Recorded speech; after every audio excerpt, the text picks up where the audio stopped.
One. Hi, everybody. Good evening. Welcome to our Healthy Hearts session.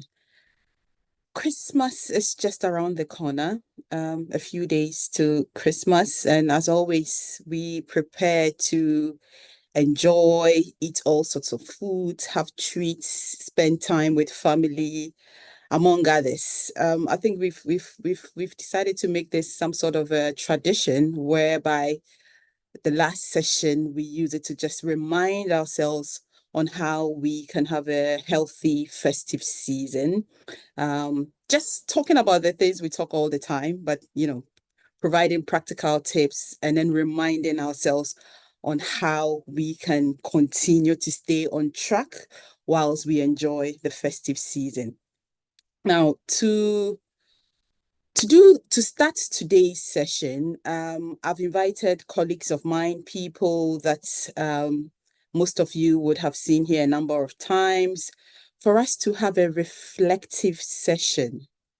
So we want to just sit back, talk about the highlights of the year, the year 2023, highlights on some of the issues that came up during our Healthy Heart session. We don't want it to just be the panel members. So we would want the audience to also join in the conversation. And I'm going to start with the first question very soon. Okay, so it's not just the four of us here.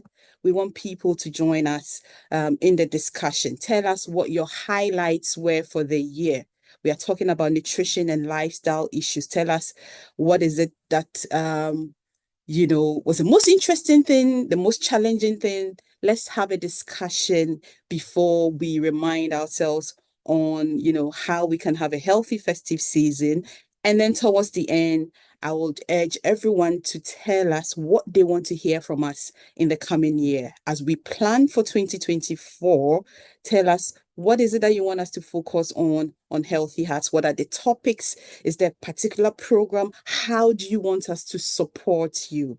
We are in this together. We are all of African and Caribbean origin, and we are trying to help ourselves to lead a healthy life. So how should we do this best so we can all benefit from this? Okay, so I'm going to briefly ask my colleagues, some of whom you already know, to introduce themselves briefly, just briefly, and then we can start today's discussion. So it's not focused on a particular topic. It is a reflective session, just going to discuss the highlights of the year when it comes to nutrition and lifestyle issues affecting us as a community. I'm going to shut up now and ask Jedidah to introduce herself briefly. Thank you. Thank you, Hibbah. Hi, everyone. My name is Jedidah Mould. I'm a researcher at the University of Manchester, currently looking at how we can make and ask Jedidah. Is everything okay? It is. I was just checking. Right. I was getting some feedback. It is live on all social media. I was checking to be sure if it's there. Sorry. Yeah, so you can call me Jedi or Jedi if you love Star Wars. That's fine. I tend to respond to both. Yeah. But I'm a researcher, as I said, and I'm looking at how to make research within the health service system inclusive. Thank you. Thank you. Evans. Hi, I think I'm not a new face here. So my name is Evans. I work at the University of Birmingham, and I'm a public health nutritionist. Thank you.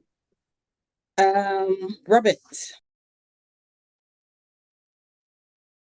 Hi, everyone. My name is Robert. You know me. I am a household name here.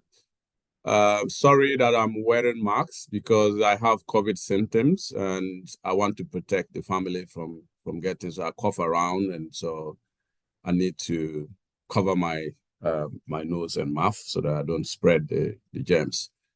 So yes, happy to be here, and the year is ending soon, and hopefully we'll have a lovely discussion, Hibbah. Yes. Thank you so much. Thank you, Robert, for joining us in spite of the fact that you're not feeling too well. So I'm going to kickstart with a discussion. I want to share my own highlight for the year. So a couple of weeks ago, and I don't know if this participant is on the session. So we had a discussion, and then someone came in and commented that until he got to know about this program, he really didn't know the role of nutritionists in our community. He said that he was of the view that nutritionists were people who helped matrons and cooks in hospitals and schools to cook. And that is not to say there's anything wrong with that, but I think I had a big laugh that day because he actually went on later on to tell me that his daughter wanted to do something in nutrition, a course related to nutrition, and he was not too happy about it because he just thought that as nutritionists, our role or our responsibilities were just to support cooking in the kitchen. Now, Evans, Yeah. you were on that session, and that's why I'm calling on you. Do you think that as a community, and when I say community, I'm talking about people of African and Caribbean origin, so all of us African immigrants, people from Jamaica, do you think that we understand the role of nutrition in health promotion? What do you think? Yeah, I think I was, thank you for that. I think I was just laughing because there have been a lot of those misconceptions over the years with people associating nutritionists or the work of nutrition professionals. So totally different. And yes, now back to what you're saying. Yes, I don't think we really understand what nutrition professionals do, and we plan our lives around them and in terms of living a healthy, eating healthily, we even think about that. No, we don't. So to begin, let's just try to remind ourselves who are the nutrition professionals that we are looking at. So these are people that could be dietitians, they could be nutritionists. And I know my colleagues will explain more later on, but they can work in the hospitals, they can work in the community level, the public, trying to influence nutrition at the public level. And they support to create plans, meal plans, support us to eat healthily, sustainable, healthy eating, and also influence nutrition policies and interventions to let us eat healthily. So so when we talk about nutrition professionals, these are the people that we are looking at. So for us to understand who they are, what they do, and whether they are able to, in our community, our Black community, whether we first we know who they are, and whether we even try to think or trying to get them involved when we are planning to live healthily or eat healthily. I don't think so. Yeah. So that's my first point. So I think I'll come back again to look at why. So why is the issue, which I know maybe Hibbah, you might want me to continue or maybe to move on. Okay, let me see if others, because I would want to hear from the audience as well. But before I go to the audience, I just want to check if Robert has something to say. So my question is, do we, as Black people, appreciate the role of nutrition in health promotion, in disease prevention? Do we take nutrition seriously? Simply put, do we take nutrition seriously? Robert, do you have any comments on that? And then if anybody in the chat wants to speak, please put up your hand and I'll call you, please. Thank you very much. I think briefly, Evans has already summarized who nutrition professionals are. But the question is whether we as a community, do we take nutrition professionals seriously when they come to us trying to provide the messages that we need? I would say that generally, people think that nutrition professionals are just like any other person, any other person. And there is always a misconception that when you go and do a certificate course in nutrition, maybe just a 1-week course or 2 weeks course in nutrition, you can come and start promoting nutrition. Of course, I mean, nutrition is a broad field. It's an evolving field. And so it is the wider social determinants of health encompasses some of the cultural issues, the social issues. And so anybody who has got a basic training in health, in nutrition, can contribute to the discussion of what, a healthy diet is and promote nutrition in the communities. But we need to differentiate between who professionals are and who contributes to the delivery of nutrition, addressing nutrition issues. And that is what Evans has tried to explain who nutritionists are or who nutrition professionals are. I mean, you can talk about dietitians also, which is an umbrella of both nutrition and an umbrella of nutritionists and dietitians who collaborate sometimes to provide this kind of information that we need. So because of that kind of perception that people can come in, anybody who has this kind of knowledge can come in and provide information, we don't really take nutritionists serious or nutrition professionals serious in our communities. We need to change that perception and see nutritionists as trained professionals who know what they're about and who has the right skill sets to be able to help us address some of the issues that confront our African and Caribbean communities. So Hibbah, that's what I can say for now. I'm showing this to the audience. What do people think? I don't know if I can get someone from Khan, because as an observer, I realized that, and I would first of all like to acknowledge those people in the audience who don't miss these sessions. There are some people who are always here every Tuesday, people like Christine, people like Martha, Yabo, there are few names that I always see on Tuesdays. However, when it's like a medical topic that is addressing treatment of diseases, I don't know if any of you has been on any of those sessions. The numbers are in their hundreds. When it has to do with nutrition and lifestyle, which is about prevention of diseases, all the time, then the numbers are in their tens, 10, 20, 30. Let it be that we are talking about treatment of diseases. The numbers just skyrocket. I was just going to ask, I don't know if Sakina is able to speak, but I would really want to hear other people's views. Why is it that when it is focusing on treatment of diseases, we tend to troop to these sessions in our numbers? When it has to do with nutrition and lifestyle, yes, you'd see some people, but the numbers are not as huge as the other topics. Anybody wants to share their views? Yeah, hello, Dr. Hibbah. I'm sorry, I'm on transit, so you might be having some interruptions. Yes, yeah. Yeah, well, I just think naturally, I think our people we don't pay attention until the problem has happened. So many times we are not health conscious. And just like you said, disease prevention, all the lifestyle habits that we have to use to stay away from disease, they're not things our people naturally pay attention to. So I think we are more of, when the problem has happened, we now start finding solution, or we wait till it has happened to somebody.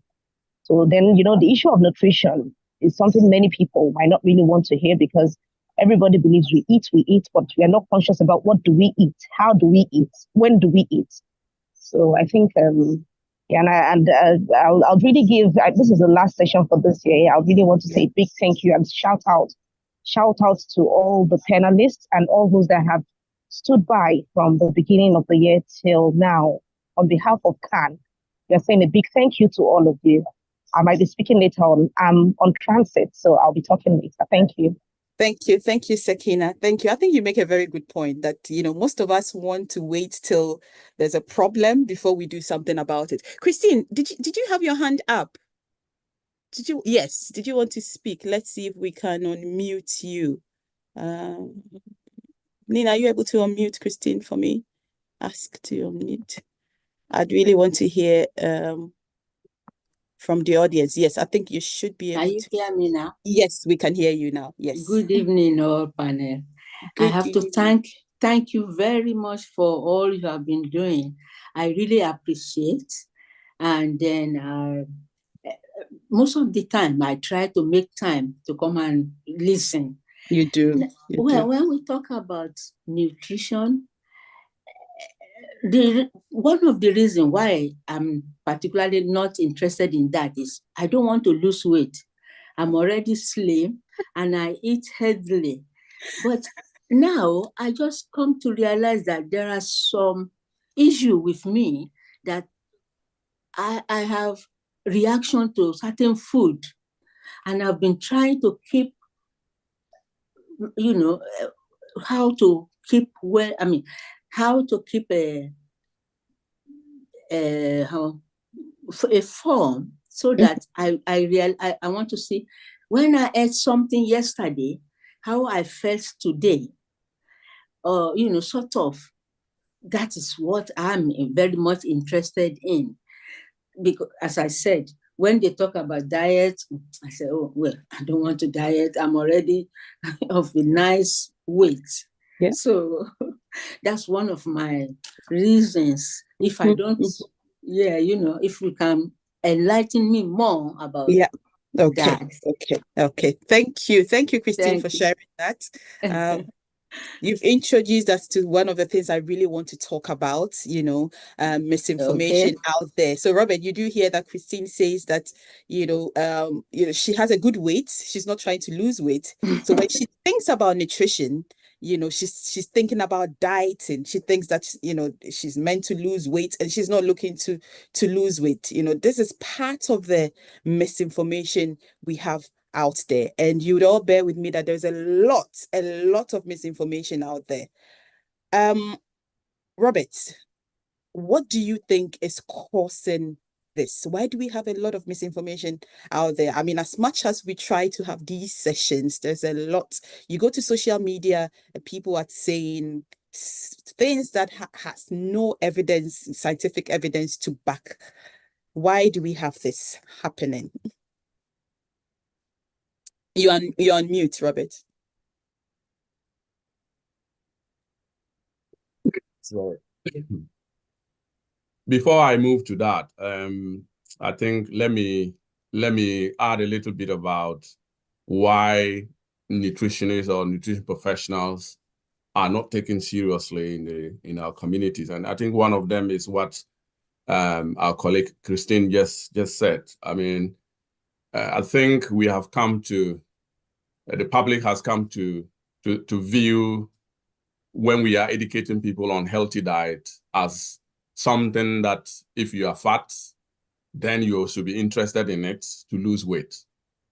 But I mean, that is not about, we didn't go to the university or colleges to learn how to learn nutrition to come and be just telling people how to lose weight. Then we wouldn't be doing these kind of courses. Otherwise, you can just do it on YouTube, because you Google on YouTube and you get all the information.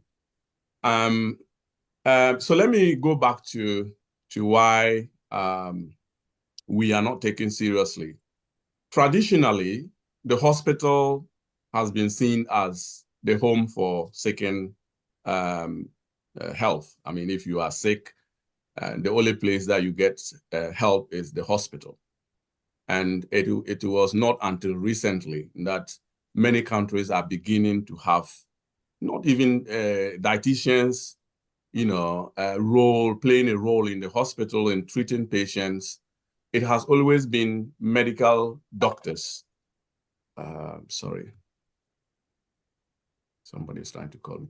It has always been medical doctors and other paramedics who have been, doing these kind of campaigns until, many countries are beginning to see the importance of nutrition and started training dietitians and creating a role for them. Of course, nutritionists are now being, recognized also.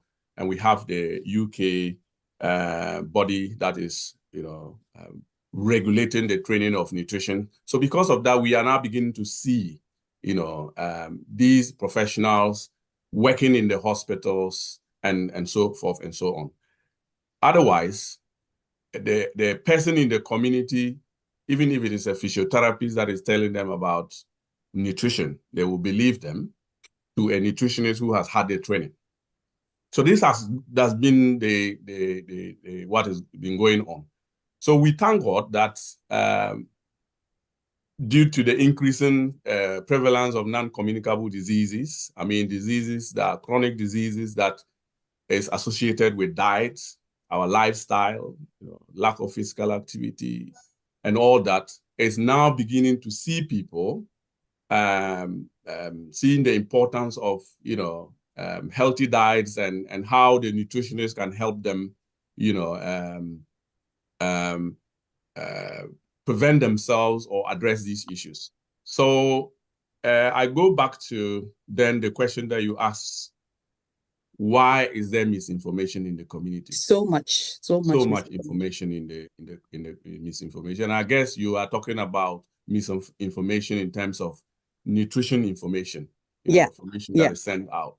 Yeah. Earlier on, I said that nutrition is an evolving field. So it's a complex and evolving field. And people are now very conscious about what to eat, to lose weight, to prevent weight gain, but also because of the link between diet and NCDs. Because of that, there's a lot of misinformation that is going out there in quotes, in the aim of helping people address some of these issues. And so you see various... What are NCDs? I mean, non-communicable diseases. And I don't want to use the word non-communicable. I could also break it down to say chronic diseases that you get and then you live with it for the rest of your life. So these are chronic diseases that we can easily prevent. We can easily do away with. But because of the way we don't take nutrition seriously and our lifestyle and all that, we tend to get these diseases and they eat us up, So I think Christine said, oh, she wants to get more information about this. Christine, some of the diseases we are getting now is because of what we put in our bodies years ago. But you can't go back and turn it off because that's what you have learned, or you have that has been your lifestyle throughout. People are getting diabetes. I'm not saying diabetes is because it's only because you're eating non-healthy diets, because it can also be genetics and all that. But majority of type 2 diabetes are because of what we have, the lifestyle that we have lived. Majority of hypertension these days is because of the lifestyle or the diets that we have had in the past and continues to have. So, Hibbah, one of the major factors, major reasons for misinformation is the oversimplification of scientific studies. Some of them are published in, some of the findings are published in the media or by individuals who do not have the expertise. And so you see some of these information that are incorrect, and then they are published out there. I mean, anything can be sent out to Google. People just write anything. There are now bloggers who just get paid and then they blog and everything goes out there. So if you are looking for information, it is easy to find. But is that information what you really need?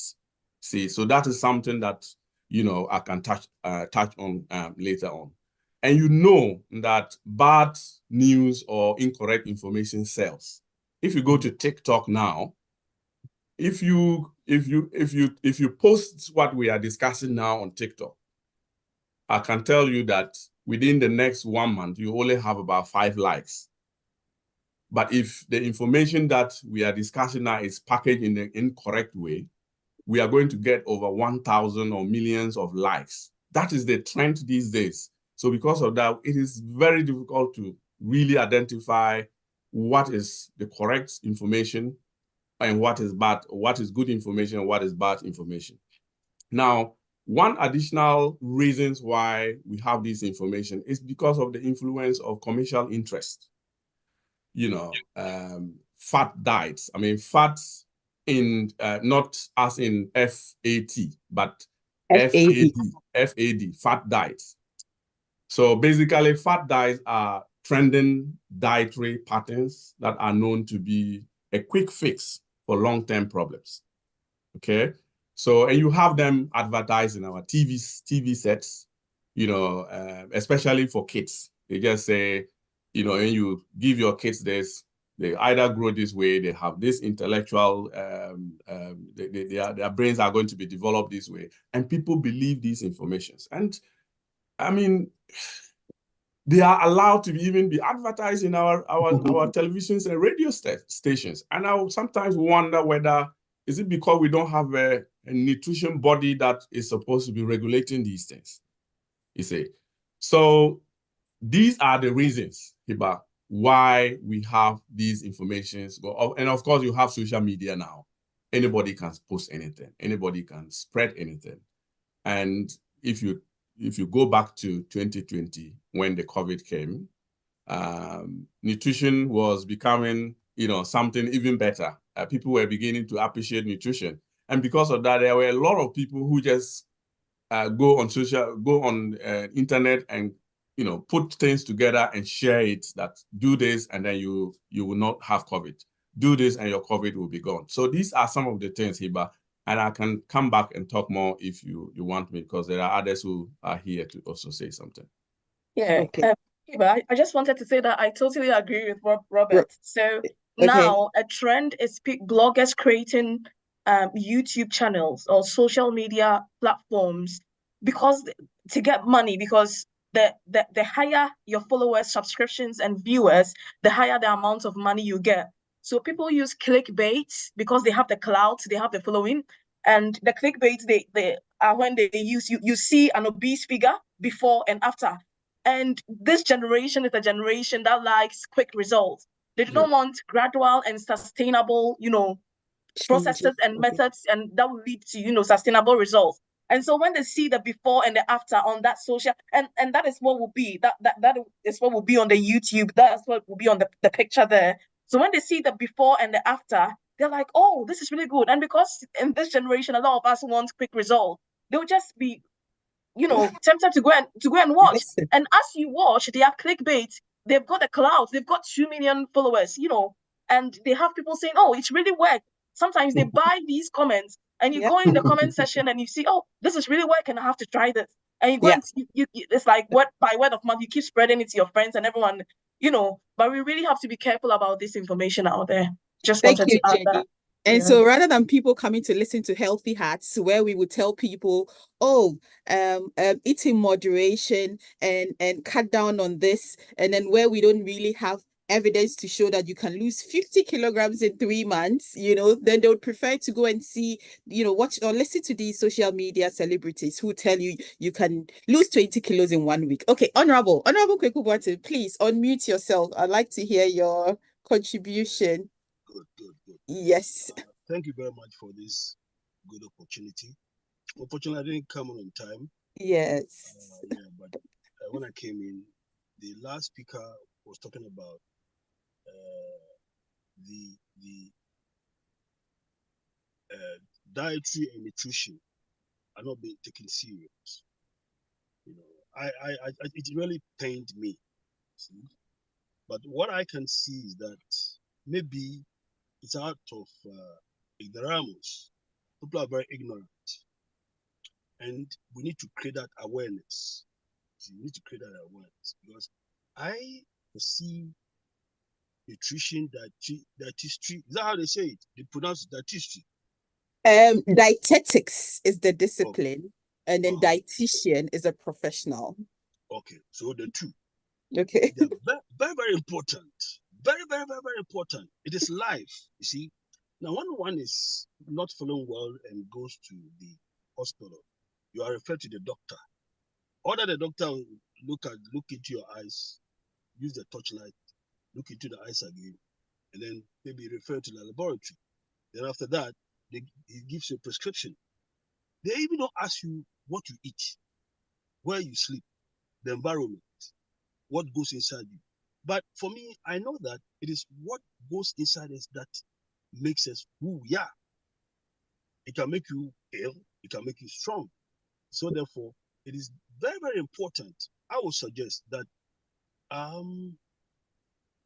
it's hard time like this awareness that you are creating here. For me, if it had not been this platform, I would have known later the role that you play, that you play. Very, very, very important. It is life, and I don't play with it because it's all about food, what you drink, what goes inside you. So therefore, if, for example, look at the World Health Organization, what are they doing? These are some of the things that they need to bring on board. They need to enforce it on every nation. Apart from that, all governments, the Ministry of Health, should make it a point, take it up seriously, ensuring that this is always is on the air. It's on air.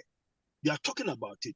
The government has to push in more resources, making sure that people, that awareness is all over, and then giving you the necessary support.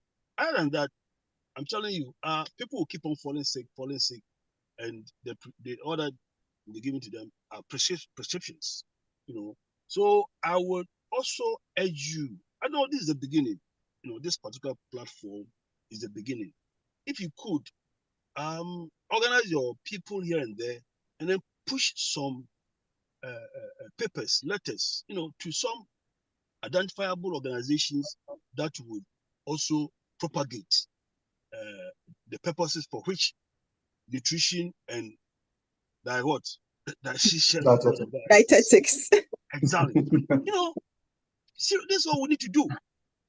I'm ready to help. We need to begin to be writing to governments.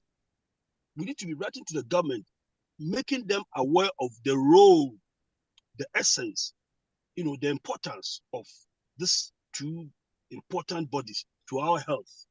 Other than that, people will keep on falling sick. They will be just giving prescription, the medicines will still, it's money. It's money. The pharmaceuticals will still be making their money. But yeah. I believe that if we are able to push this thing forward, it will help. Many people, it's awareness. You see, it's awareness. Many guys do not know it. Professors, doctors, they don't know it. And if you should sit them down and say this thing, you talk about these things. Look, for the first time I was introduced to this platform, I thought it was just, but when I listened, I said, my God, what an important health matters that are discussed here. You see, so Dr. Araba, try and get one or two together, and then we'll push something. Maybe today, even World Health Organization, we write to them that, look, all these health problems that are going on, it borders on food, the thing that goes inside us. It borders on them. So therefore, there's a need to create that important awareness, all governments. And I think we'll be getting somewhere. Thank you very much. Thank you But, so much, can I just thank you. add something to Robert. the honorable? Yeah.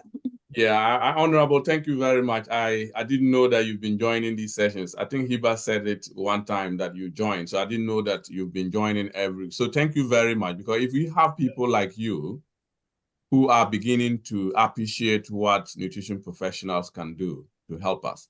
I mean, you mentioned the fact that doctors themselves know that they have a limit. But because we, the nutrition professionals, are not proactive, let me put it that way. Yeah. They sometimes take the role, play our role, but they know that when they have a limit, and then we also have a limit. Okay, so even within this platform, anytime we are discussing something and we think that it is beyond the scope of nutrition, we say that we have to go and see a doctor. That is what we expect the doctors to be doing, referring people to nutritionists, to the dietitian, so that we can work collaboratively. I think we have two things to do, and you have already said that awareness creation is important. I think for some years now, nutritionists and dietitians have spent a lot of time creating awareness. And that is why earlier on when I was talking, I said that because of that, so many people think that they can just start educating people on diets. We've spent a lot of time doing awareness creation, but we also have the role to explain what diet does to our body. Yeah. And yesterday we had some discussion around it. What diet does to our body, so that people will begin to appreciate it. So we have these two roles to play: awareness creation, let people understand the importance of diet on long-term conditions, and also probably giving them the technical information. We need to be able to package these things and provide it in a way that people will understand. So thank you very much, Honorable. Thank you for. Thank you, and thank you, Robert. Emmanuel, do you want to come in briefly, and then we can continue with the discussion? Yes. I have a cold, so you may not hear me well. Okay. I just wanted to make a follow-up to what Robert just said. Yeah. With regards to the work of the nutritionist, I think we are making good progress in Ghana, where you go to the hospital and mostly you are referred to the nutritionist. So with regards to that, I think we are making good progress, and I hope they continue that way. But as to whether the doctors are taking the job of the role of the nutritionist, I think yes, sometimes they just want to be zealous, they want to be gods of everything. But I hope that with time, some of these things change. So yeah, that's just a little thing I wanted to add. Thank you, Emmanuel. Can I just add something to that? Thanks for sharing that. But I need to send shout outs to Khan, because we are here because of Khan, and it's also because they recognize the importance of nutrition that Healthy Hearts has been going on. So we have their health hour every Saturday where they bring in GPs and consultants. And I must say, each Saturday, when they talk about those diseases, they make mention of the important role of nutrition. It's always highlighted. For me, what I don't understand and what I needed clarity about, which Robert tried to explain, is the fact that in spite of the fact that doctors keep saying, nutrition this, and then Khan will still advertise that Tuesday we are going to talk about this, the numbers are still not as much as the Saturday sessions when doctors are talking about treatment of diseases, So yes, the doctors are signposting here in the UK as well. And that is why we have the Healthy Hearts and we have the Saturday sessions. But in spite of that, community members, just a handful of people would show up. Well, maybe some people catch up later on. Okay, Evans, let me let you come in. Yeah. I think. Thank you very much. I think it just stems from, just to build on what you're saying, it stems mainly from the interest at the beginning, and this goes back to what we're saying. Within our community, do we see nutrition as important? Do you see nutrition professional as important?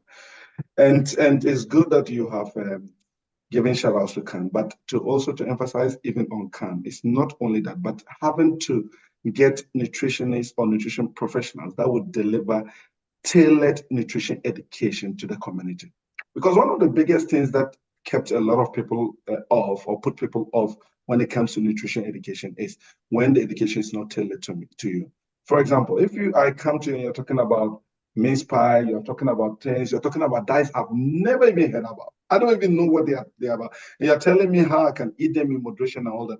And I go home and my fufu, my TZ is there. How am I going to manage with that? So at the end of the day, the interest of following nutrition education, or even having to plan and keep nutrition as part of my healthy eating, I cannot do that because I don't even have the right information to begin with.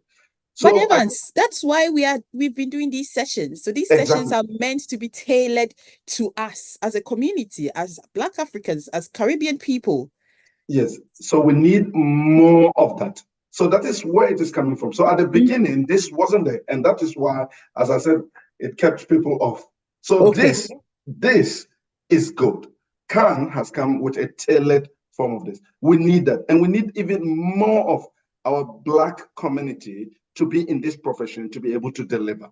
We also need others that are also even in the profession to be culturally trained to provide that information, because with that, you'll be able to get people interest on, and they can get on, they get hooked on, and they continue on that. So yeah, I think that is really important. If we understand the diversity of it, we're able to keep nutrition education or nutrition professionals deliver tailored education or tailored messages to their patients.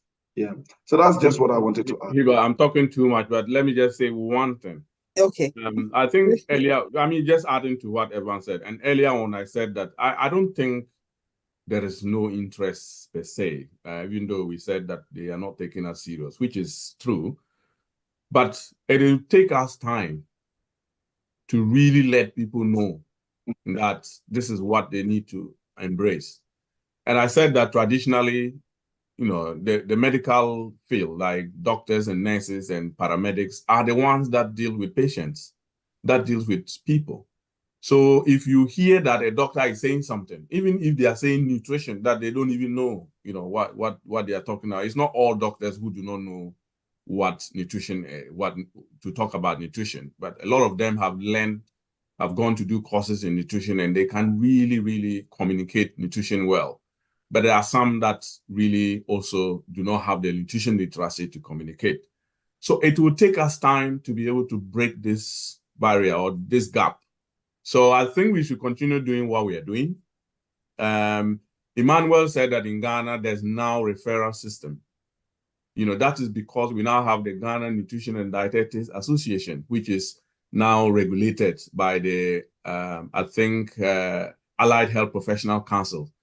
If you are not, I think you need to be registered, you need to be, there's a system that is put in place for people to be regulated. And what about our there are a UK number of, audience? yes, and there are a number of countries that are doing this. So it means that we are getting somewhere. What about the UK? What's happening in the UK, Well, which is so in our the target? Exactly. In the UK, we have the, you know, the UK, the AFN, that's the Academy for registered nutritionists. So they register you, even though it's currently not compulsory, but they don't recognize you if you are not registered with them. So it is we are getting somewhere. And when we get there, then you then begin to see the interest that is going. But we have to keep on doing the education. Okay. Janet, before I come to you, I'm really passionate about this because, to be honest, when we started this, and Faye, who is a chair of CAN, would bear witness to this, that there were times that you come and there's just a handful of people. And it used to put me off because, you know, you're prepared to come and do a presentation. You come and there's just few people here, you know. So it was Faye who kind of encouraged me at the time to say that, you know, at the end of the day, we want to make impact on people's lifestyle. So even if it's just a few people, let's not stop doing it. And that is when, you know, I started changing my perception about this. But it used to really be a put off to come and not see a lot of people engaging in these sessions. I mean, I've changed my mentality now, but I'm very passionate about the topic and our engagement. And that's why I keep coming to this. Janet, please, briefly. Yes, thank you. Yeah, so I think that to answer your question of why a lot of people don't join when we are talking about diet-related topics, I think that a lot of people see nutrition as very personal, and from our community, I mean the African and Caribbean background as well, some of us hold traditions so dear to our hearts, and the open-mindedness is not there.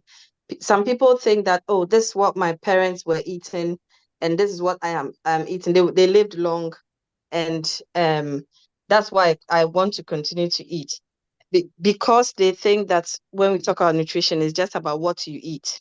And so they don't even want to hear any other thing, because for them, it has worked for their parents. But we live in a different world now, where so many things, other factors come to play when it comes to what we eat and the outcome of our diet and nutrition. So I think that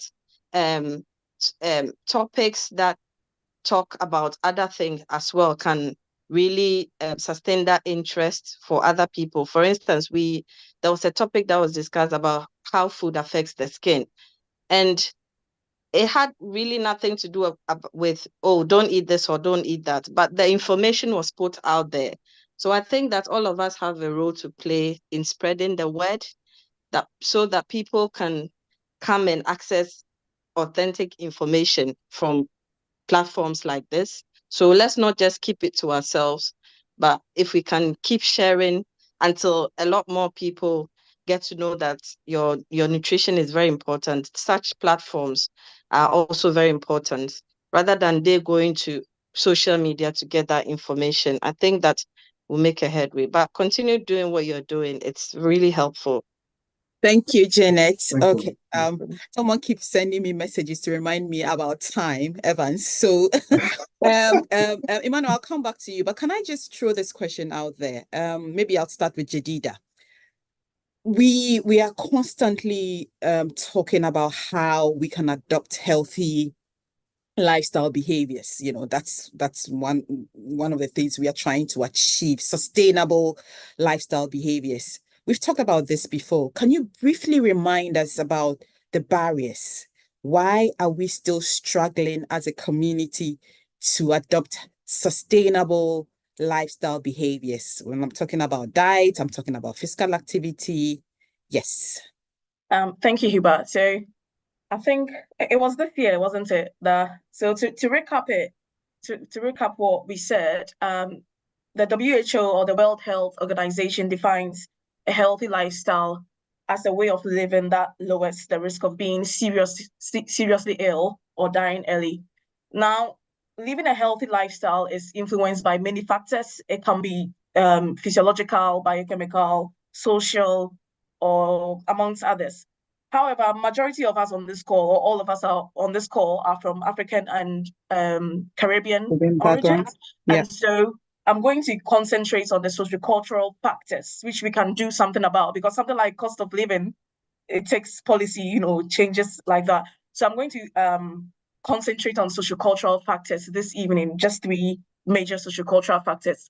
Dr. Hibbah did some work on dietary acculturation in immigrants in Greater Manchester, and she found these factors in her work as well. So what is culture? Culture is a way of living. Culture, they are deeply entrenched attitudes and behaviors from childhood, and usually we do not learn these attitudes, but because it's part of us from childhood, it becomes part of us, if I can repeat myself. And it's a way we connect back to our origins. And so, for instance, if you look at certain foods people eat, or if you look at our portion sizes, one of the barriers to a healthy lifestyle is huge portion sizes. There's a recommended daily allowance of calories we need, but usually when you look at the food that we eat, they are usually huge, and these are sometimes linked to factors such as the bigger your food portion, the more respect you get, the more people think, the more people have a good perception about you, that you are wealthy, the more visitors are accepted, or you are accepted by visitors, and things like that. And another factor that is linked to our culture is the way we cook. We tend to overcook our meals. And at the end, a lot of the nutrients is leached. The water-soluble vitamins are leached into the food, and we throw the water away. So overcooking is one of the major barriers, especially when we are cooking vegetables. So instead of cooking your vegetables for like 1 or 30 minutes, try just steam it, and you'll be good to go. Another one is having excess oil on or using excess oils to cook, our meals. And I'll come into details later on in the session. But we tend to use a lot of oils in our meals. It's just too much. So something you can do is, instead of using saturated fats like the lard, the ghee, and the palm oils, you can go in for the unsaturated fats, which are very healthy. But all fat is fat, all oils are oils. So it is really important to, limit the amount of oil you use. Another factor is our working conditions. So usually when you migrate into this setting in the UK, as we are in, you tend to find a lot of people having 2 or more jobs, and sometimes it becomes really difficult to find the time to cook healthy meals. And so they are snacking, they are eating foods that are high in calories over processed foods, and these are not really good. And sometimes because they have 2 or more jobs, having time to even engage in physical activity, because you always come back tired. I mean, if you have 2 or 3 jobs, you always find yourself tired. And so there's no time to, you know, engage in physical activity, not even walking, because you find yourself having a sedentary lifestyle, always resting or being in the couch and, you know, and watching TV. So working conditions is another one. Then food beliefs. There are certain ethnicities or cultures in Africa that believe that, for example, when it comes to, it is believed in certain cultures that pregnant women are not supposed to eat eggs. But eggs are an affordable source of protein, you know, really affordable compared to buying chicken or beef, or, you know, they are really affordable. But in certain cultures, it is a taboo for pregnant women who need the nutrients a lot, you know. It is a taboo for them to eat foods like, you know, eggs. And the last one I want to touch on is dietary acculturation, like I've said, that is trying to adapt to the lifestyle of where you are. And I think what you find is people tending to eat more of the fast foods, the over-processed food, the snacks, you know, and things like that. I've not got much time, but like I said, maybe later on in the session or later next year, we can go into detail. Yeah, so All these right. are some of the factors. It's not exhaustive. It's not an exhaustive list. Yeah. Thank you, Jedi, for that reminder, because as you said, we talk about these things over and over again. So I just wanted you to kind of remind us of some of these factors. Evans, Christmas is just around the corner. Any practical tips on how we can have a healthy festive season? And I know you've done a session for us in the past on drinks, alcohol, sugary drinks. So please briefly remind us on what's the recommendation? How can we ensure that we are staying on track but enjoying our Christmas? Yeah, thank you. I think I'll start from the first point. What is the recommendation? If we know what is the recommendation, then we can work towards that. So in the UK, they have this thing called the UK Chief Medical Officer's Advice on all recommendation. So they recommend 14 units of alcohol a week. What is 14 units? 14 units is if for taking beer, that the alcohol percentage is 4% or below. That is talking about 7 pints of beer. If it is shots like whiskey or anything, that is 14 of that. So one shot is equivalent to a unit. And this is for a week, the entire week. When you're looking at, for those that take wine a lot, maybe a glass of wine, the 125 mils glass of wine, that will be about 6 to 7 of that to form for the week. So those are the recommendations. Now let's look at the practical tips. So we have to look at, first of all, a lot happens during Christmas. Christmas we overindulge. We overindulge and we get, and I think with the last session we looked at the harmful impacts of alcohol. So because we overindulge at this period, we need to look at how carefully we can reduce and not consume, for example, this 14 units. Some people can even have it within 2 days or even more, and that brings about the harmful impacts of it. So let's look at these 10 tips during this Christmas that we can all do to keep. So the first one is do not drink on an empty stomach. Try to have food before you eat. Before you drink, sorry. Okay. The second one is be assertive. I think during the Christmas time, people use it as a point to try. Okay, let me have this. Oh, I haven't drunk this. Oh, they are giving a lot of pressure. Oh, everybody's drinking. Let's drink. And that is where you end up overindulging in it. And know your limits and stick to them. If I know that throughout the year, one can of beer and I'm done, I cannot go more. Don't go more than that. Just stick to that. Try to stay busy. When you stay busy, you don't have the time to drink. So let's just say you have a party, with friends, play board game, try to do something. When you are doing something that takes your time, then you don't have the time to just drink. And try to avoid using these salty snacks, because the salty snacks makes you feel more tasty, and with feeling more tasty, you get to drink. Should we go for sugary snacks then? No, I'll come to sugary snacks. Let me just finish my 10 tips. Not sugary snacks either. So drinking slowly, trying to take sips, drinking within your in pace, and try to mix alcohol drink with non-alcoholic drinks and all that. So these are the 10 tips that if we stick to it during this Christmas period, we don't overindulge. We still enjoy the festive period without having to put our body through that stress and getting the harmful impacts of alcohol. Now looking at the non-alcoholic drinks and the sugary snacks, as you said, those are also another issue that we are coming to. So the question is, should I just avoid alcohol and go to have non-alcoholic drinks? Would that help? In some extent, no. The reason being that some non-alcoholic drinks contain a high amount of calories. So you end up taking those calories that you don't need, leading to obesity, leading to hypertension, leading to non-communicable diseases. So you're avoiding alcohol because of those harmful impacts, and you end up picking something that you would have more harmful impacts on that. So let's try It's to. like you just can't win. Alcohol problem, sugar drinks problem.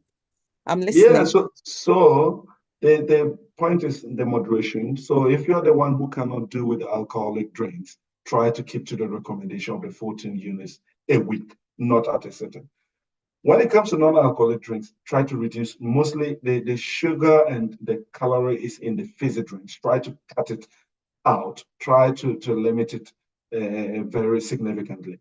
And always at meal times, people take alternatives of water, and not so. The alternative should be water and not alcohol and not the sugary drinks. So if we can do this from time to time, you can reduce the harmful impact of the alcohol and also the harmful impact of the sugary drinks. Yeah, thank you. I'm not sure if I missed it. So for those of us who don't take alcohol, did you give us a recommendation for the yes. So for those who do not take alcohol, that's what I said. So if you do not take alcohol, let's try to limit the fizzy drinks. To what? Yeah. So for fizzy drinks, if you can even not take it at all, then you should. It's Christmas. But, yes, it's Christmas. So because it's Christmas, the recommendation in the UK is that with fizzy drinks and all those ones, not more than a glass a day. So even including smoothie. And I know this is where some people will raise eyebrows and be like, smoothie seems like healthy, but no. Smoothie, when you break the fruits and you have the sugar is released, and this way what we call the free sugars. At this point, they can have an impact on our health, on our teeth and all that. So with even smoothie that we are claimed to be healthy, not more than 1 glass a day. Thank you, Evans. Our time is up, but we don't have Orlando here. So I'm just going to briefly go around the panelists and see if we can get some few words from the audience, and we'll bring it to an end. So apologies. Yes, Dr. Sakina, please, can you come in? And then I'll come to Jedi, then Robert. Yeah. Yeah, I just wanted to make a shout out again to you, Dr. Hibbah, for holding this space. I can imagine coming onto a show and you find just 4 people, yet you never gave up. Your spirit of resilience. At least one person was always here to listen, and you never got discouraged. So first of all, I give it to you. Well done on behalf of Cambi. Thank you, Dr. Sakina. I also have the support of my colleagues who are on here. So Robert, Evans, everyone you brought, I can imagine what effort you must have put in trying to get all those people together on behalf of Cambi and on behalf of the entire community and all those that have listened, that have learned something on this platform. Again, I say thank you. Dr. Robert, I know you've been a very strong pillar of support. Dr. Evans, everybody and everyone that has in one way or the other contributed to the success of Healthy Hearts in 2023. The entire CAN Health and Wellbeing team says a big thank you, and I'm delivering this message on behalf of Dr. Faye and Charles. So thank you very much. Thank you, Dr. Sakina. Thank you so much. Like I said, it's been a team effort. You see, there are times I'm not able to come, and then Evans will step in, Robert will step in. So yeah, I'd also like to acknowledge my colleagues for supporting us to do this over the last 3 years. Thank you all. Can I just take final words and we can conclude the session? Robert, maybe not Christmas tips, but yeah, anything you want to share with us as the year comes to an end? Yeah, I think Evans has already shared 10 tips, which is enough for us for this period of Christmas. So thank you, Evans. But there's one tip that you said that, sometimes we don't want to go technical. But you mentioned that don't drink in an empty stomach, which is very, very important. And I want to say that the reason why we should not drink in an empty stomach is because when you put something in the stomach, then digestion starts to take place. And so in the stomach, it is an acid that is released by the stomach for digestion to take place. So if there is no food, there is nothing, that acid would begin to digest your own stomach. And that is where we get ulcers. And I think that it is important that we emphasize that. The second thing I wanted to talk about is when someone said, nutrition is personal. Some, our forefathers used to eat the same food that we are eating, but then they've remained healthy. Some of them have even, there was a video recently going around that saying farmers, grew up to 190 years and 19 years, and then bankers, 56 years, they are dead with hypertension and stuff like that. That video is being circulated. The thing is that at that time, there was no social media. The risk factors of your grandfather is not the risk factors you have today. So your risk factors are different. Your risk factors for non-communicable diseases are different from your grandfather. So if we don't look at it that way and think that this is what our forefathers did and grew up to 109 years, then we will be putting ourselves in jeopardy.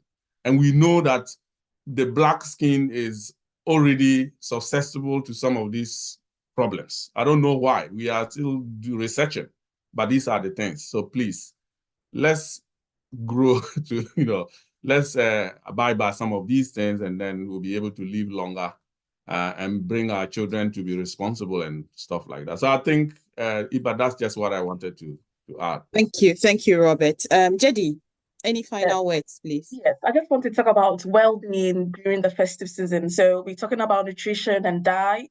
I also want to stress on mental health, because sometimes when you are thinking about the festive season or the festive break, it is really important to reflect on our personal needs for staying well, or your personal, well-being. So for example, it might be that you need plenty of rest, or you need to ensure you get outside more, or even inviting someone who you think will be alone, or maybe joining a charity to go and donate things to, the homeless, things like that. You can get out there and involve yourself in a lot of activities that will help your own mental health, or maybe just resting and watching movies and having fun.